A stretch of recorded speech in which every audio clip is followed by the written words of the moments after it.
j'ai commencé à jouer du piano en 2009. En 2009, j'ai été installé sur la guitare. Malheureusement, la guitare, ça n'avait pas fait parce que la guitare, c'est plusieurs accords que tu peux faire avec plusieurs cordes. Mettons comme 3 cordes ou 4 cordes, tu peux faire des accords. C'était trop compliqué pour moi parce qu'au départ, ma famille m'avait fait découvrir la musique quand ils m'ont acheté une guitare pour Noël, dans cette année-là, 2009. Par la suite, à partir de 2010, c'est là qu'ils ont vérifié puis ils ont vu que la guitare, ça n'allait pas marcher.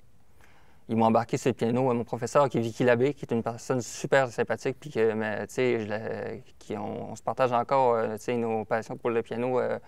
Aujourd'hui, elle m'avait dit qu'il est fait pour être sur le piano. Là. Fait que, on m'a embarqué sur le piano à partir de ce moment-là. Par la suite, c'est depuis cette année-là que je joue du piano jusqu'à encore aujourd'hui. Puis encore là, aujourd'hui, c'est à partir de 2014 que j'ai fait ma première pièce à l'oreille.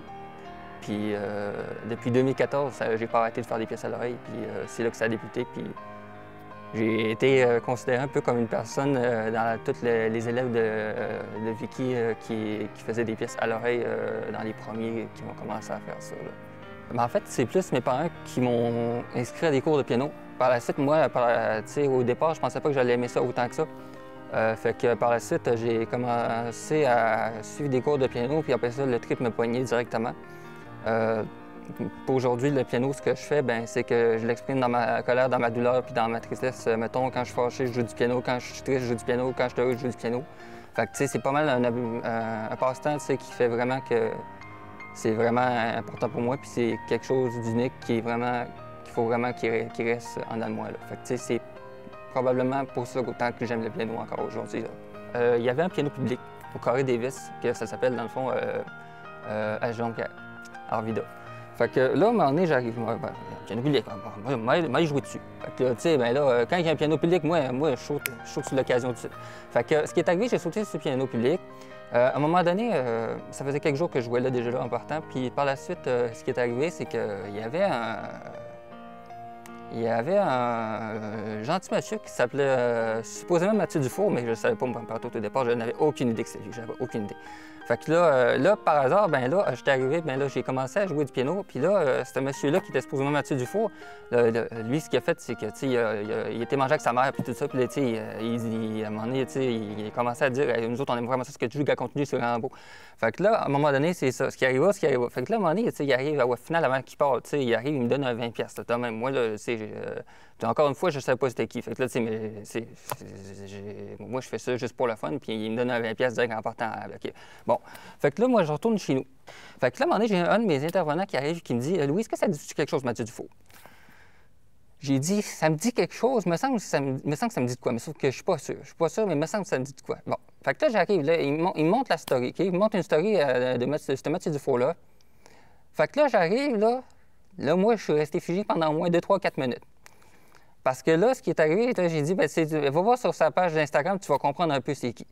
Fait que là, j'arrive, je m'envoie sur sa page d'Instagram. Le gars, il a genre 250 000 abonnés, juste 269 000 abonnés sur sa page Instagram. Fait que là, j'arrive, là, je pète un corps parce que moi, je me sentais un peu comme si c'était Cœur de pirate ou tu sais, mettons, ça aurait pu être n'importe qui d'autre. Fait que là, j'arrive, là, par la suite, j'en reviens toujours pas. Là, le gars, il a fait 2 stories sur moi par la suite. Il a fait une story en disant chaque fois que j'ai l'occasion de rencontrer quelqu'un qui joue du piano au Carré Davis, je le fais. Il s'appelle Louis Morel. Il est autiste. Il nous a joué une de ses compositions et il est vraiment talentueux. Wow. C'est exactement ça ou presque ce qui a été écrit. Puis par la suite, la deuxième story, c'était OK, la gang, il faut que je retrouve le gars qui joue du piano. Il est trop talentueux, je dois en prendre plus et qu'il me rejoue sa composition, pardon. Fait que là, par la suite, le gars en question, là, je me sentais recherché comme si c'était la police qui me recherchait. Fait que là, finalement, lui, ce Mathieu Dufour-là, il a été à contacter. Il était partout. Il a été chez Avjet, il a été chez Camion Avantage. Il appelait tout le monde jusqu'à temps qu'il finisse par me trouver. Puis là, lui, il disait, je savais que ça allait être facile parce que c'est le Saguenay-Lac-Saint-Jean, tout le monde le connaît. Puis là, ça fait tac, exactement. Ils l'ont retrouvé, ils m'ont retrouvé, en fait. Par la suite, ils ont fait l'offre à mon intervenant principal de base, si j'aimerais venir enregistrer une de mes pièces à Montréal, au studio La Majeure, qui est le studio où Alexandra Streliski enregistre ses pièces. et qui fait plein d'enregistrements comme dans le film 1995. Parce que c'est justement là-bas où est-ce qu'il y a eu les voix qui ont été enregistrées pour ce film-là. Puis moi, j'ai tout de suite accepté, j'ai pas dit non. C'est sûr que quand j'ai reçu cette offre-là, je suis parti en peur encore une fois. Fait que, tu sais, je suis dans le sens que va terme pour dire que c'était une chance pour moi, Nick, de pouvoir vivre ce qu'un artiste vit à chaque jour, puis qu'est-ce qu'un artiste fait quand il enregistre ses pièces, puis c'est quoi la sensation que tu ressens. Puis, ben honnêtement, moi, avoir vu ça, c'est complètement fou parce que c'est un feeling anormal, vraiment extraordinaire, vraiment qu'on peut pas imaginer. Puis dans le fond, là-bas, oui, aussi, exactement ce que j'ai enregistré comme pièce. La première pièce qui a été quand même pas mal vue, c'est Beginning of the Dream, une de mes compositions que j'ai faites par, dans le fond, par émotionnel. Puis par la suite, New Departure. Puis la pièce connue de OCT, Fireflies. Puis c'est un cover, en fait, que j'ai pu exploiter, dans le fond, là-bas en faisant cette pièce-là. Puis ils sont disponibles maintenant sur SoundCloud. Puis en fait, Beginning of the Dream, puis New Departure, puis Fireflies ont vraiment éclaté là, en une journée. Là, vraiment, comment est-ce que, parce que de base, en fait, ce qui est arrivé, c'est que la journée même, Mathieu a fait une story en disant même que j'avais été enregistré 3 tunes, 3 de ces pièces, puis ils sont disponibles sur l'application SoundCloud. Vous écrivez Louis Morel Piano, puis vous me trouvez exactement sur SoundCloud sur l'application. En fait, je l'ai fait exactement, puis j'ai commencé à faire, dans le fond, un album avec les pièces que j'avais faites de base avec Mathieu Dufault. J'ai juste rajouté 3 pièces, fait que ça a fait un album, fait que l'album, je l'ai appelé New Departure, puis tu le retrouves directement sur SoundCloud. Fait que, dans le fond, je l'ai fait, c'est mon premier.